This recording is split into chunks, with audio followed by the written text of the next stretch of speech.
अस्सलाम वालेकुम बच्चों, 8th क्लास का मैथ करवा रही हूँ मैं आपको। और जैसा कि हम अपनी पिछली वीडियो में यूनियन ऑफ टू सेट्स और इंटरसेक्शन ऑफ टू सेट्स का कॉन्सेप्ट जो है वो समझ चुके हैं। आज जो मैंने आपको कॉन्सेप्ट समझाना है वो है union of three sets and intersection of three sets. जी, ये हमारा यूनिट नंबर 1 है 8th क्लास का, यूनिट नंबर 1। और ये आज जो मैं आपको करवाने लगी हूँ वो है union of two sets, sorry हम पहले कर चुके हैं, ऑफ थ्री सेट्स। तो पहले हम एक एग्जांपल की मदद से यूनियन ऑफ थ्री सेट्स को समझ लेते हैं। इसके लिए मैं कोई से 3 सेट अपने पास से ले लेती हूँ। वैसे तो आपने ये 7th क्लास में भी किया है, लेकिन मैं चाहती हूँ कि आप एक दफ़ा इसे रिवाइज कर लें। लेट हम खुद से 3 सेट्स ले लेते हैं। A is equal to 1 2 3 4 and 5। B is equal to 1 3 5 7 and C is equal to 2 4 and 6। तो ये हमारे पास 3 सेट आ गए। अब हमने union of three sets discuss करना है, यानी A union B union C। तो इसको लेने का बच्चों एक ख़ास तरीका है कि हम इन तीनों को इस तरह से नहीं लिख सकते कि हम जस्ट लिख दें A union B union C, बल्कि हम इन तीनों को लिखेंगे तो ये करेंगे कि यहाँ पहले वाले 2 सेटों पे इस तरह से ब्रैकेट लगा लेंगे, यानी ब्रैकेट के अंदर होगा A यूनियन B और यूनियन C ब्रैकेट से बाहर होगा। या फिर दूसरा तरीका ये है कि हम इस तरह से लिख लें कि A यूनियन को ब्रैकेट से बाहर रख लें और नेक्स्ट वाले जो 2 सेट हैं B यूनियन C, इनको हम ब्रैकेट के अंदर रख लें। जी, तो इस तरह से हमारे पास ये एक देखें आइडेंटिटी आ गई है। इसको हम जो ये लिखने का तरीका है, 3 सेट इस तरह से लिखे जाते हैं, A union B union C is equal to A union B union C। इसके दरमियान में मैंने इक्वल की सिंबल डाली है, ये भी आप देख रहे होंगे कि चाहे तो हम पहले वाले 2 सेटों पे ब्रैकेट लगा लें और चाहे तो हम लास्ट वाले 2 सेटों पे ब्रैकेट लगा लें। इन तीनों का इन दोनों तरीक़ों से इस क्वेश्चन को जब किया जाएगा, चाहे इस मेथड से और चाहे इस साइड से, तो इसका आंसर सेम आएगा। इसलिए मैंने यहाँ पे ये इक्वल का सिंबल लगाया है, ठीक है। तो इसको, इस कंडीशन को एक और नाम भी देते हैं, इसको हम बोलते हैं एसोसिएटिव लॉ ऑफ यूनियन, ठीक है जी, एसोसिएटिव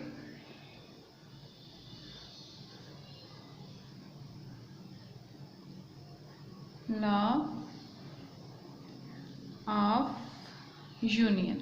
और एसोसिएटिव लॉ ऑफ यूनियन क्या है? एसोसिएटिव लॉ ऑफ यूनियन ये है कि जब हम 3 सेटों का यूनियन लेते हैं तो चाहे तो पहले 2 सेटों का उनमें से हमने इकट्ठा यूनियन लेना है और फिर उसके आंसर का यूनियन जो है वो हमने इस तीसरे वाले सेट के साथ लेना है। यानी पहले हम A यूनियन B निकाल लेंगे, फिर एक आंसर सेट हमारे पास आएगा A यूनियन B, उसका यूनियन हम C वाले सेट के साथ लेंगे। या फिर दूसरा तरीका ये है कि हम A सेट को छोड़ दें और पहले हम इस ब्रैकेट वाले हिस्से को सॉल्व करें, यानी B यूनियन C ले लें, उसका जो आंसर आए फिर इस सेट A के साथ उसका हम यूनियन ले लें।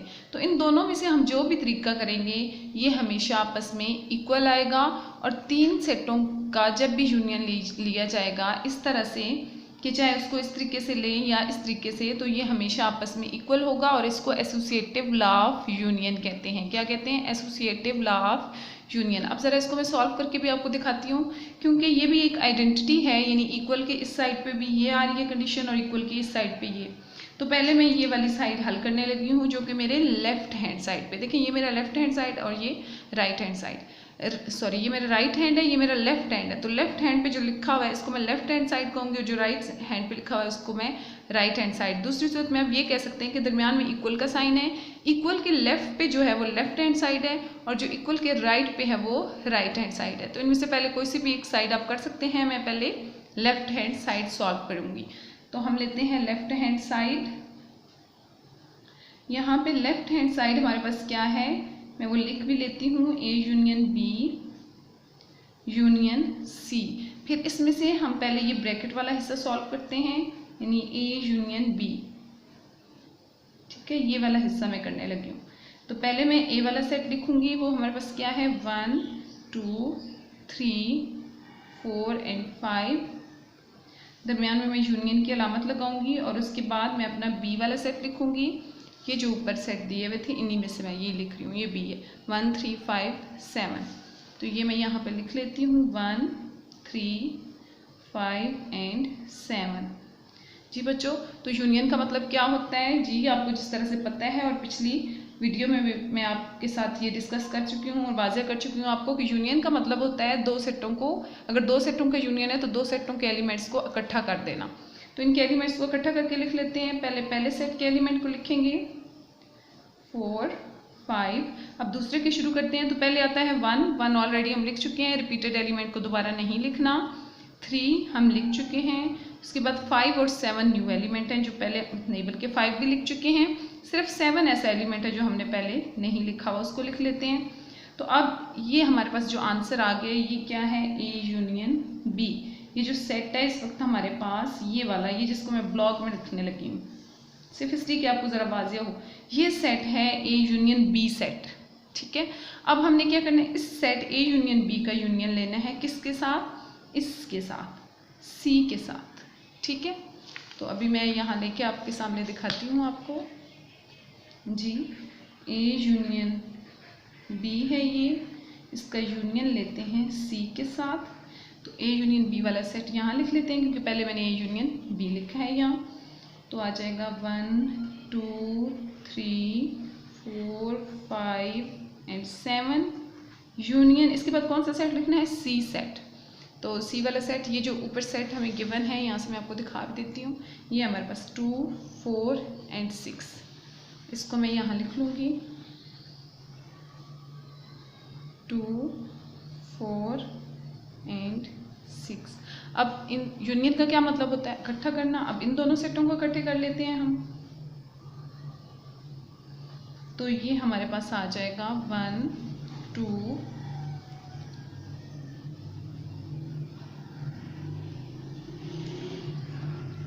जी 1 2 मैं लिख चुकी हूँ।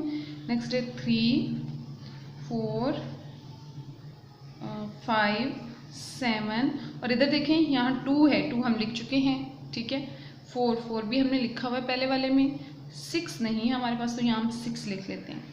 फिर इससे पिछली वीडियो में भी मैं आपको ये बात क्लियर कर चुकी हूँ कि यहाँ सेटों में अगर एलिमेंट्स की अरेंजमेंट चेंज कर दी जाए तो इससे कोई फ़र्क नहीं पड़ता। तो मैं इसकी अरेंजमेंट चेंज करने लगी हूँ, यानी इसको तरतीब से लिखने लगी हूँ 1 2 3 4 5 और ये 6 को मैं पहले ले आऊँगी 6 और फिर लिख लूँगी 7। इस तरह ये जो हमारे पास सेट है ये है A union B union C जी। तो ये हमारी कौन सी साइड हुई है, अभी लेफ्ट हैंड साइड। अब हमने करनी है राइट हैंड साइड, जबकि राइट हैंड साइड हमारे पास क्या है, यहाँ से मैं आपको दिखा भी दूँ, वो है A union B union C. तो जी अब हम इसको करते हैं।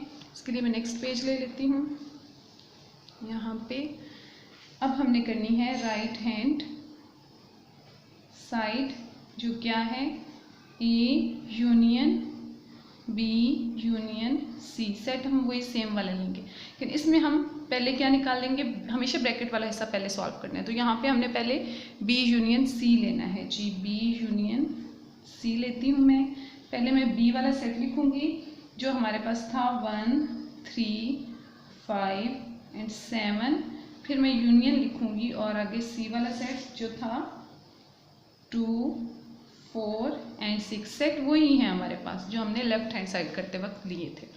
यूनियन का मतलब इकट्ठा करना, तो ये हो जाएगा 1 3 5 7 2 4 एंड 6।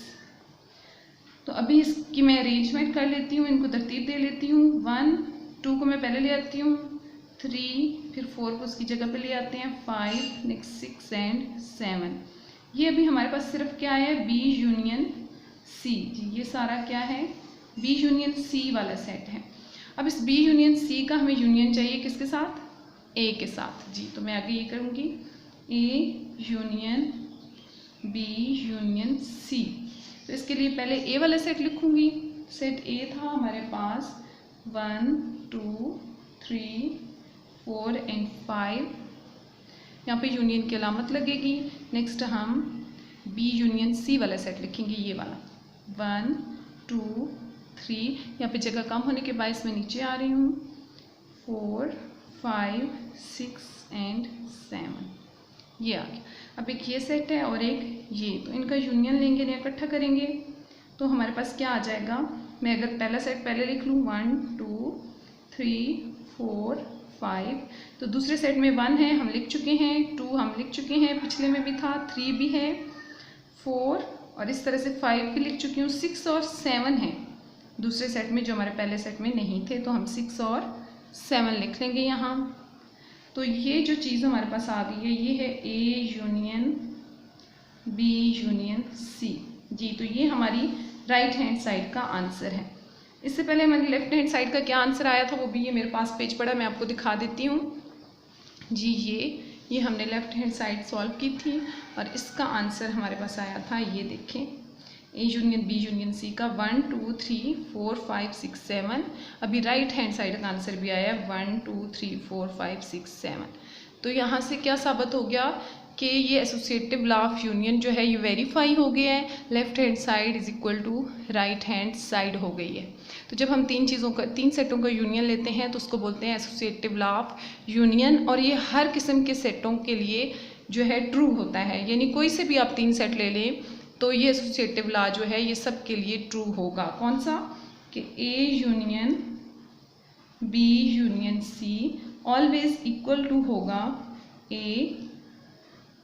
यहाँ पे यूनियन बी यूनियन सी के। तो ये ऑलवेज ट्रू होगा, कोई से भी आप 3 सेट ले लीजिए।